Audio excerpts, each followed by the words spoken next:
Alors bonsoir et bienvenue à tous dans cette nouvelle vidéo tutoriel où nous allons voir comment faire une mise en page avec les images traitées en télédétection. Corriger certains petits problèmes que l'on rencontre. Généralement, lorsque vous traitez vos images satellitaires avec des logiciels de télédétection comme AGIS ou soit Envy et que vous exportez votre projet dans QGIS pour faire la mise en page, il y a des petits soucis en ce qui concerne les coordonnées. Étant donné que l'image traitée que vous importez n'a pas les mêmes projections, les mêmes types de projections que vos données shapefile que vous avez. Donc, dans cette vidéo, nous allons voir comment résoudre ce problème et faire une bonne mise en page.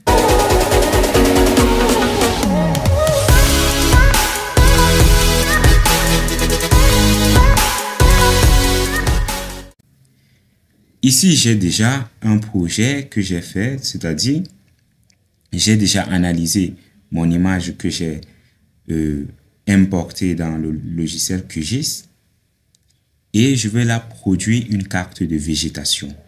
Sans perdre de temps, nous allons passer maintenant à la phase de mise en forme. Pour cela, la procédure est simple. Vous pouvez soit aller sur Projet, puis Nouvelle mise en page à ce niveau. Ou soit, vous pouvez prendre le raccourci CTRL-P et vous avez une nouvelle mise en page. Ou alors, vous avez un raccourci au niveau des barres d'outils. À ce niveau. Donc, lorsque vous allez cliquer sur la mise en page, QGIS va vous demander de donner un nom à votre mise en page. Nous allons décider de donner un nom simple, démo. Une fois le nom donné, cliquez sur OK.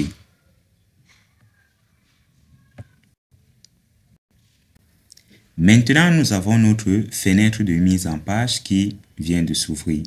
C'est là que tout commence. Premièrement, vous devez agrandir votre format de travail pour avoir une vision plus nette du rendu que vous voulez. Vous devez donc cliquer sur l'outil Zoom complet. Votre page est nettement mieux actuellement. Ici, nous allons commencer par faire appel à notre carte. Pour ce faire, vous avez l'outil Ajouter carte à ce niveau. Une fois choisi en faisant un clic gauche, vous revenez sur votre page format pour délimiter la zone que votre carte va prendre.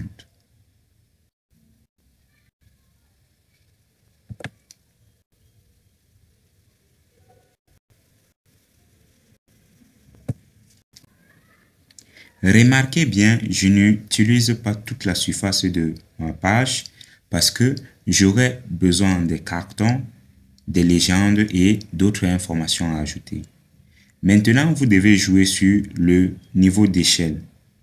Afin de représenter clairement votre zone d'étude, vous devez jouer sur l'échelle pour faire grandir ou soit rétrécir votre carte.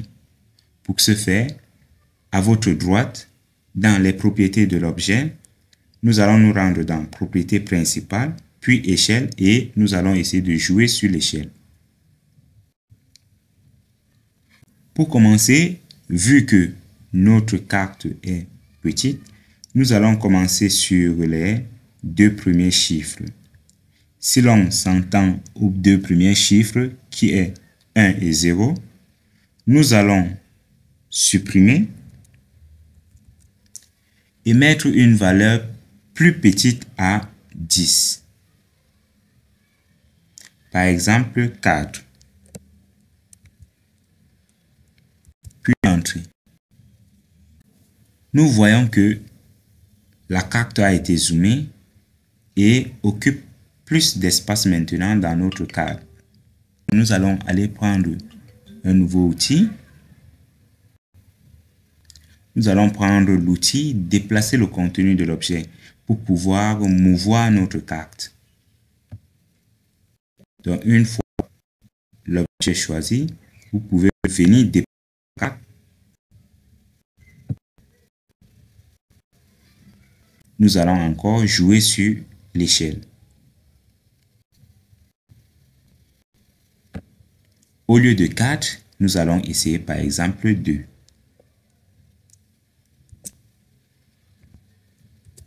En mettant 2, l'on se rend compte que la carte est plus grande, donc nous allons essayer 3. Avec 3, c'est mieux, mais notre carte flotte encore. Pour cela, nous allons décaler d'un chiffre et jouer encore sur l'échelle. Donc, si l'on décale d'un chiffre, qui est 3, nous allons nous retrouver à 6. Maintenant, nous allons jouer sur le chiffre 6, le deuxième chiffre, pour pouvoir augmenter encore nettement notre rendu.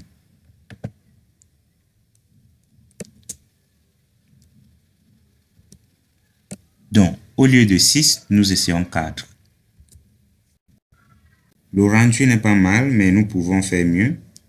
Nous allons essayer, au lieu de 4, nous allons donner encore un chiffre inférieur à 4.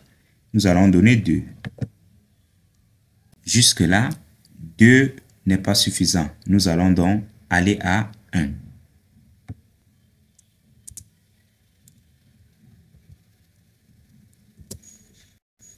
Ok. On peut décider s'arrêter là parce que le rendu est plus net. On peut décider donc de caler notre échelle à cette valeur. Maintenant, comment ajouter les coordonnées? Pour ce faire, toujours dans la boîte des propriétés, nous allons descendre jusqu'au niveau de grille. Nous allons ajouter une grille en cliquant sur plus, puis sur modifier la grille.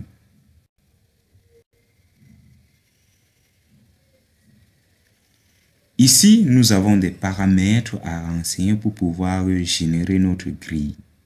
Nous n'allons pas changer de type pour le moment. Nous allons laisser le type à continuer pour pouvoir voir les dimensions que prendront nos différentes coordonnées. Tout se joue au niveau des données X et Y. Étant donné que notre zone d'étude n'est pas assez grande, nous n'allons pas prendre des valeurs au niveau du degré. Nous allons essayer de décaler après la virgule, parce que les chiffres avant la virgule représentent 1 degré. Étant donné que notre zone est assez petite, nous allons essayer de voir comment faire pour pouvoir avoir des intervalles qui vont aller avec notre zone. Pour cela, nous allons essayer d'aller à 2 chiffres après la virgule et commencer à mettre des valeurs. Donc, à ce niveau, nous allons commencer par la valeur 1. On valide. On se rend compte que rien ne change sur la carte. Le véritable problème ici, c'est que notre projet a 2 sources de données. Nous avons les images satellitaires que nous avons traitées et nous avons notre fichier shapefile qui représente notre zone d'étude. Comme je vous ai dit à l'entame de cette vidéo, il y a confusion entre ces 2 types de projections. Et lorsque vous souhaitez générer vos coordonnées, cela ne marche pas. Pour cela, vous devez changer d'abord le type de coordonnées, le type de projection avant de générer vos coordonnées. Pour changer le type de projection, nous allons faire un retour en cliquant ici. Puis nous allons repartir sur propriété principale. Et c'est à ce niveau que nous allons définir le type de projection pour notre projet. Au niveau de SRC, ici, faites un clic gauche.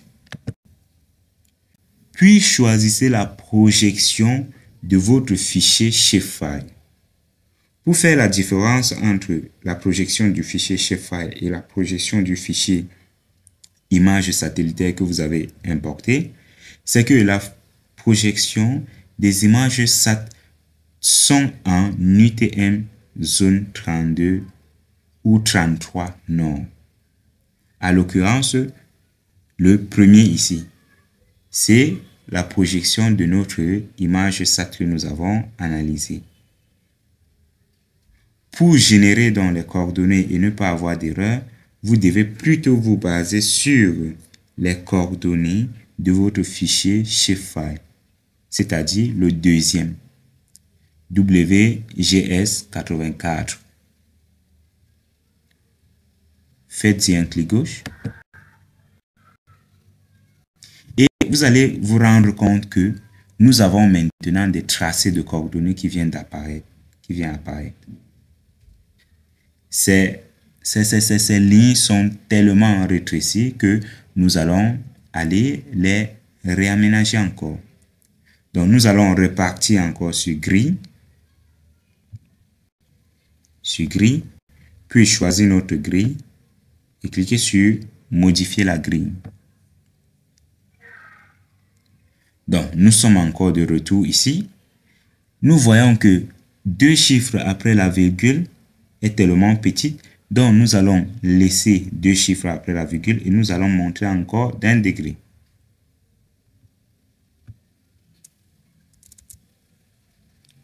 Donc nous aurons 0,1. On teste pour voir le résultat et nous avons là un résultat net parfait. Les dimensions, les proportions sont raisonnables et peuvent nous donner des intervalles réguliers. Vous devez donc reproduire la même valeur au niveau des Y, c'est-à-dire 0,1.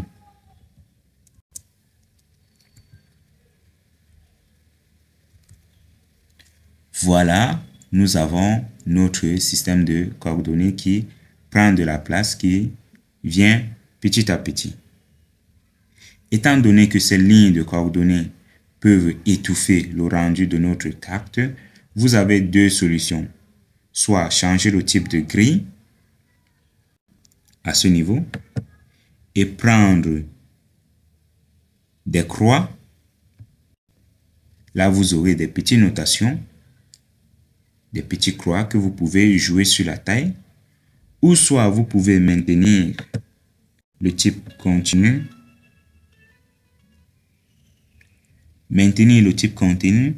Mais maintenant jouer sur l'opacité de ces lignes.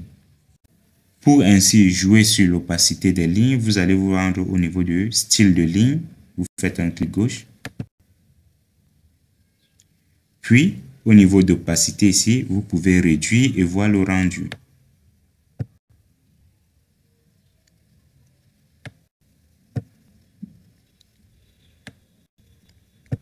Vous voyez par exemple, si on utilise 37%, les lignes ne sont plus tellement visibles et laissent d'abord la place au rendu cartographique.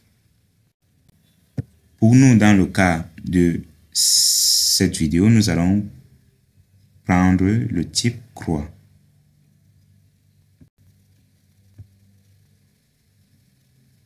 OK. Poursuivons maintenant.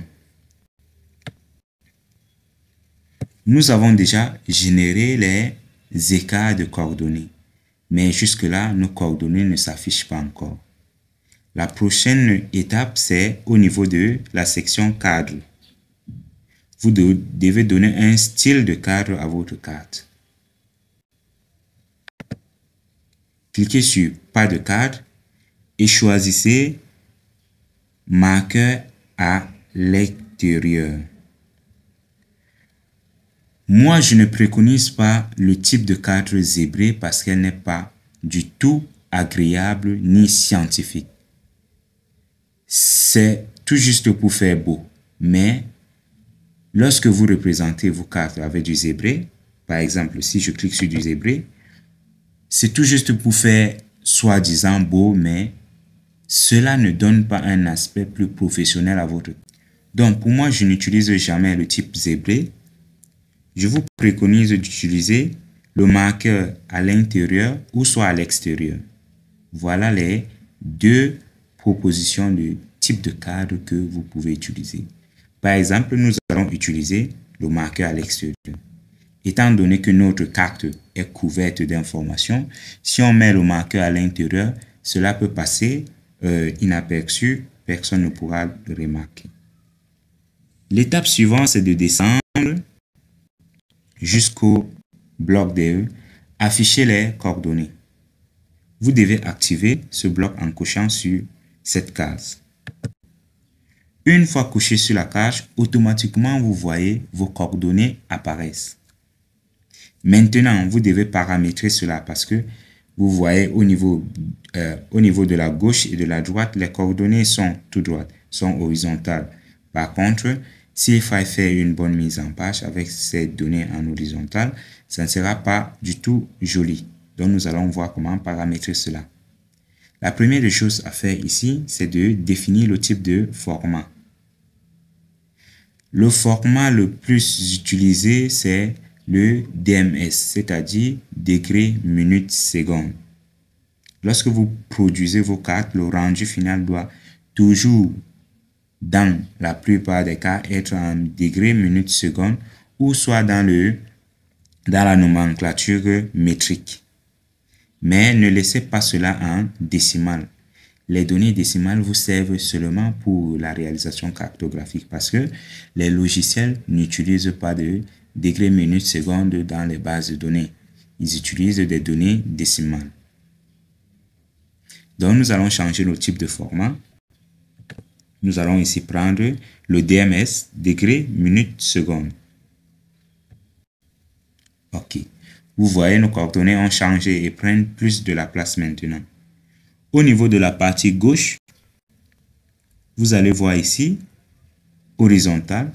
Nous allons changer horizontal en vertical ascendant.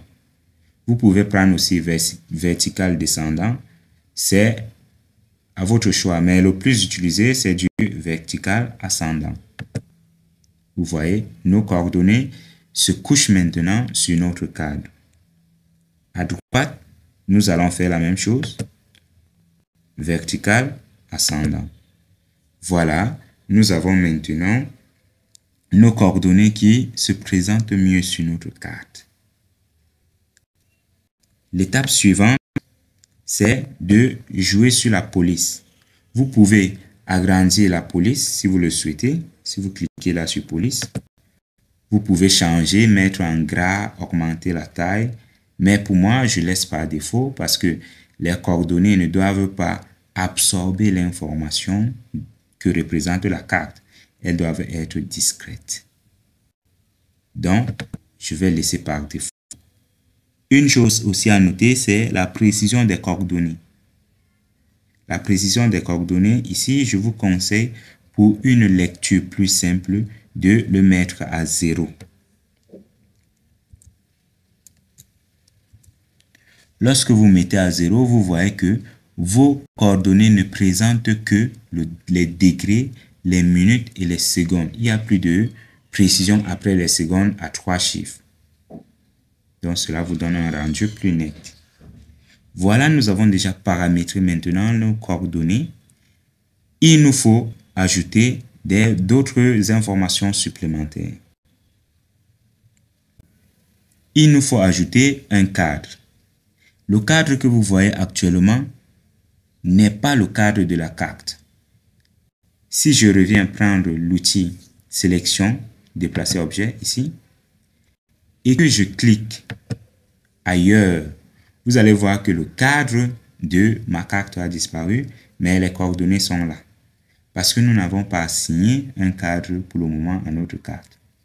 Donc, c'est ce que nous allons faire. Recliquez sur votre carte.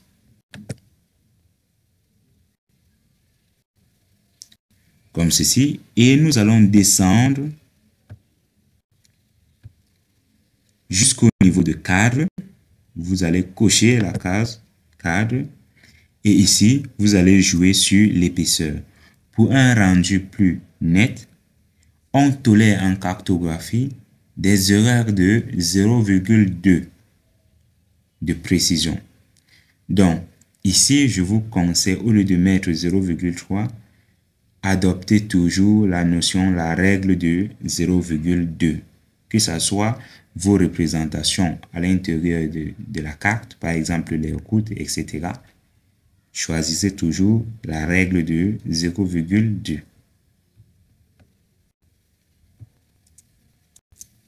Donc, ici, je vais choisir 0,2. Comme ceci, je valide. Voilà, nous avons ajouté le cadre à notre carte. Si maintenant, je décoche, vous allez voir que ma carte a maintenant un cadre. Quitte à vous maintenant de générer l'orientation, le carton et les autres informations sources.